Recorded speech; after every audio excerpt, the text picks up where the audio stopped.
Hey there, it's Anonymous T, where we spill the tea anonymously. Hello, everyone. Hello, YouTubers. Hope you guys are all having an amazing day today, sending good vibes, sending good energy, sending positivity and blessings to each and every single one of you. Thank you so much for tuning in. So today we are talking about TAJ from SWV. She is done with everybody. She's done with Juan. She is done with Escape. She's done with Mona Scott. She is done with reality TV. If you guys do not know, the season finale of last night's episode of Queens of R&B hit the climax, and we saw a clip, as you guys know, those of you who may or may have not seen the episode, but basically there was a clip that's floating around at rehearsals, and there's like a lot of chatter, a lot of shade being thrown, and so the clip basically shows TAJ saying who said that, and somebody said it was Juan, and then she says shut the bleep up.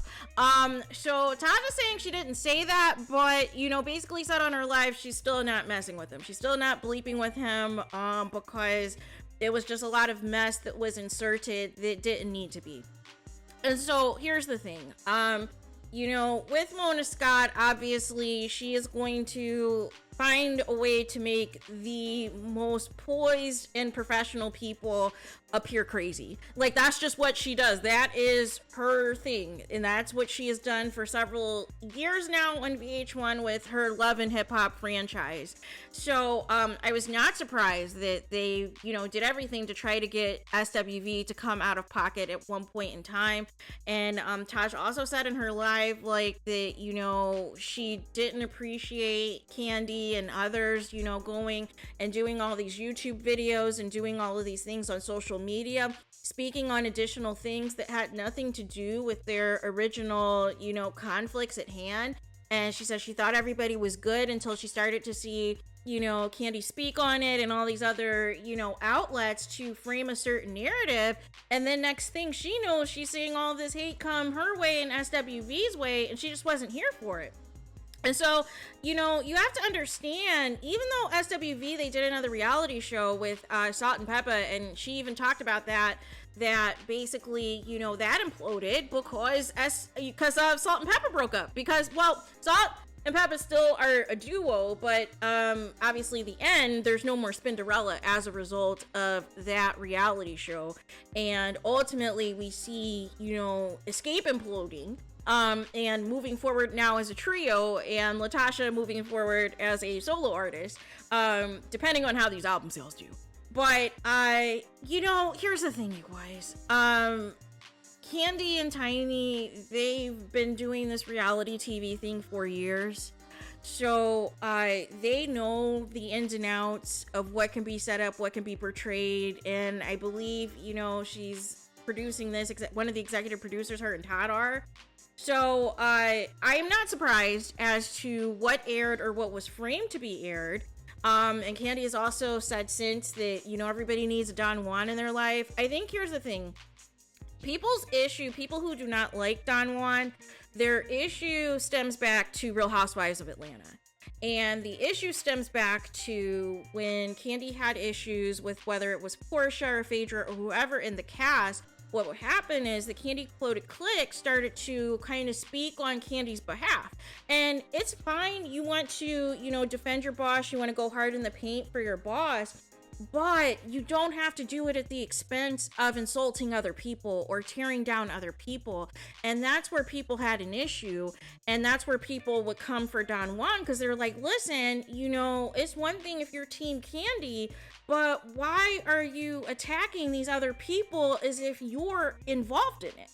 And so that was the issue, I think, ultimately with TAJ, because she said that she saw that Juan did another video apparently responding to, the quote-unquote beef or issues with SWV, and she just said she's not here for it. She's like, this is not what she signed up for. This is not what she expected with this show. She was hoping this was going to be a show where all of the ladies could kind of relive their youth, relive, their early 20s or what have you, and just really have a good time. And it could be about women and female empowerment. And she said the issue is there was too much estrogen and there was too many egos.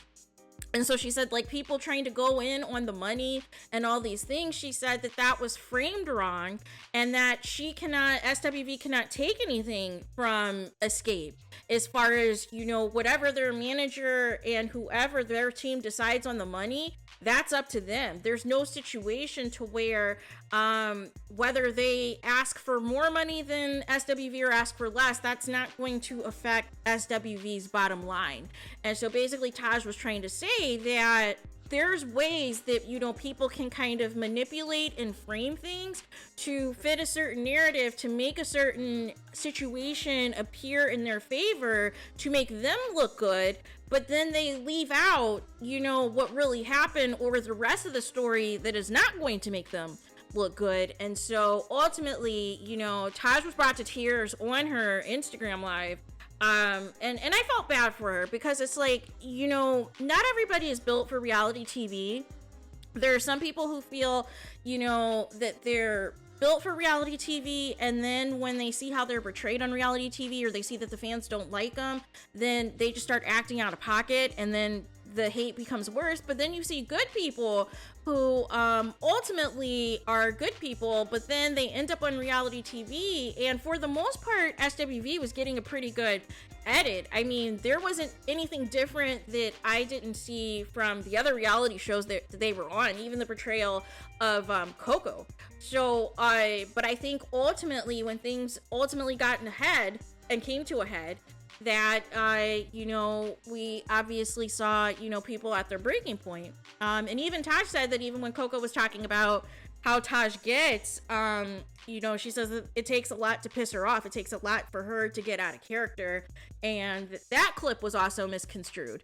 But nonetheless, she said that she's going on tour with Jodeci, and then the announcement came that Jodeci is going to be on tour this summer with both Dru Hill and SWV. I think that's going to be a good tour. I'm going to try to go to a show, because I think that's going to be a really good concert, because I love Jodeci, I love Dru Hill, and I love SWV. So I think that actually will be a very good show, a very good concert. And TAJ made it a point to say that they're quote unquote co-headlining, but that basically SWV would be opening up, would be the first act. But essentially it's a co-headline tour is what TAJ is saying from SWV. So so there is that. So what do you think of, you know, kind of a recap of TAJ's live, basically saying, hey, she didn't say, you know, shut the bleep up to Don Juan. However, she is not fooling with Don Juan, and she said she has zero things to say anymore about Xscape, because this is not what she signed up for when she, you know, because this is not her first rodeo doing reality TV. And she said that there's tons of scenes that got cut from the show, like scenes with her and Eddie, her husband, and everything. So what do you think? Please let me know what you guys think about this in the comments. Please do not forget to like, comment, and subscribe. Hit the notification bell so you're notified the moment I post new content on my channel. And with that being said, I'll talk to you guys again very soon.